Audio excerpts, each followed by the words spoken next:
नमस्कार, lead India news में आपका बहुत बहुत स्वागत है। मैं हूं डॉक्टर तरुणा एस गौड़। नए कानून लागू हो गए हैं जिन्होंने सीआरपीसी और आईपीसी और इंडियन एविडेंस एक्ट की जगह ली है।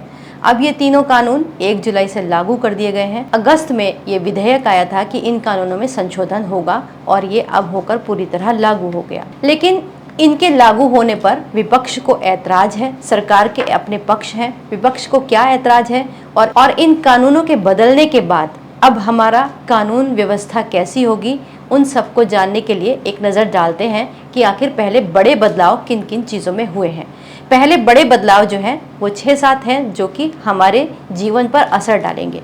जैसे इसमें महिला सुरक्षा और बाल सुरक्षा को लेकर प्रावधान कड़े किए गए हैं। अब से अगर कोई व्यक्ति किसी महिला के साथ शादी का झांसा देकर या फिर प्रमोशन का लालच देकर फिजिकल रिलेशन बनाएगा तो उसे कम से कम 10 साल की सज़ा और जुर्माना होगी।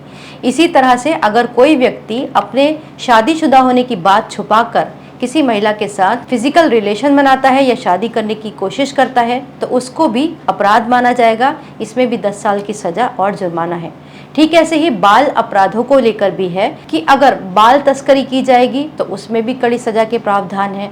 साथ ही अगर 18 वर्ष से कम की अवस्था का कोई व्यक्ति अपराध करता है तो उसे बाल श्रेणी में रखा जाएगा। ब्रिटिश राजशाही के प्रतीक एक एक कर भारत ने मिटा दिए हैं। नई संसद के शीर्ष पर सजी अशोक की लाट हो या फिर राजपथ का नाम बदलकर कर्तव्य पथ हो, भारत के प्रधानमंत्री के पते का बदलना जो 7 रेस कोर्स से बदलकर लोक कल्याण मार्ग हो गया, ये सब गुलामी के प्रतीक थे जिन्हें एक एक करके भारत ने मिटा दिया।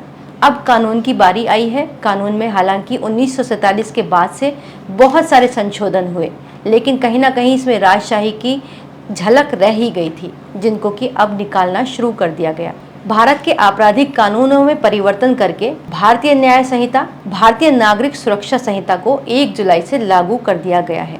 तो अभी हम बात कर रहे थे कि इसके बदलने से कौन कौन से कानूनों में बदलाव आया है। इसके अलावा जो 3 आपराधिक कानूनों में चेंज हुआ उनमें सबसे ज़्यादा चर्चा हो रही है आतंक निरोधक कानून की।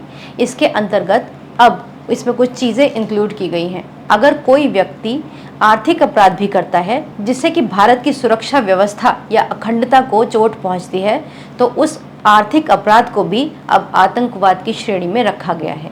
इसके अलावा अगर कोई भारत के बाहर भारत की संपत्ति को, भारत को तोड़ने के लिहाज से नुकसान पहुंचाता है तो वो भी अब आतंक की श्रेणी में ही आएगा। इसके अलावा मॉब लिंचिंग, नस्ल या जाति, समुदाय, लिंग के आधार पर अगर कोई मॉब लिंचिंग करता है तो इस तरह के मामलों में आजीवन कारावास तक की सज़ा को इंक्लूड किया गया है। इसके अलावा जो छोटी मोटी चोरियां या संगठित अपराध होते थे उनके अंदर भी चेंज आया है। जैसे छीना झपटी के मामले में 3 साल तक की जेल हो सकती है। इसके अलावा नए कानून के मुताबिक कुछ शब्दों को भी जोड़ा और घटाया गया है। इसमें एक मानसिक बीमार लोगों के लिए सजा में छूट थी। अब मानसिक बीमार शब्द का प्रयोग करने पर मनाही है। अब इस शब्द की जगह विक्षिप्त दिमाग लेगा। अब मानसिक बीमार शब्द का प्रयोग नहीं होगा। इसके अलावा अदालती कार्रवाइयों को भी प्रकाशित करने के लिए कानून है। इसके मुताबिक अगर कोई भी प्रोसीडिंग अदालत में चल रही है और उसको बिना अदालत की अनुमति के प्रकाशित कर दिया जाएगा तो फिर उसमें 2 साल की सज़ा का प्रावधान किया गया है। तो ये तो कानून था, बदलाव थे जो बड़े पैमाने पर हमारे जीवन को बदलेंगे। इसके बावजूद ऐसा क्यों है कि विपक्ष इसका विरोध कर रहा है? दरअसल जिस वक्त कानून बदलने का ये विधेयक दोनों सदनों में ध्वनि मत से पास किया गया था उस वक्त सदन से विपक्ष के 140 सदस्यों को निलंबित कर दिया गया था। कुल मिलाकर उस वक्त विपक्ष मौजूद नहीं था। वैसे आमतौर पर इस तरह के विधेयक पर चर्चा करने के लिए घंटों की बहसें होती हैं, लेकिन इस विधेयक को पास करते वक्त केवल 5 घंटे की ही बहस हुई थी। तो इस तरह विपक्ष का ये कहना है कि इन सब बदलावों के लिए जरूरी चर्चा नहीं हुई और न ही देश को इसके लिए पूरी तरह तैयार किया गया।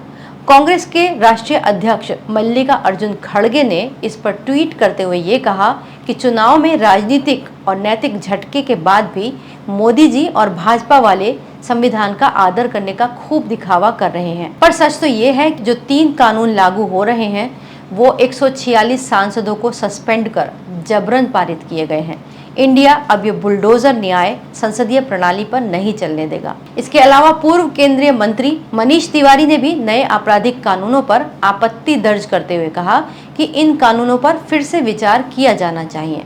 हालांकि इस पर केंद्र सरकार का कहना है कि भारतीय सुरक्षा संहिता में संशोधन करने के लिए राज्य स्वतंत्र है, वो इसको अपने तरीके से संशोधन कर सकते हैं।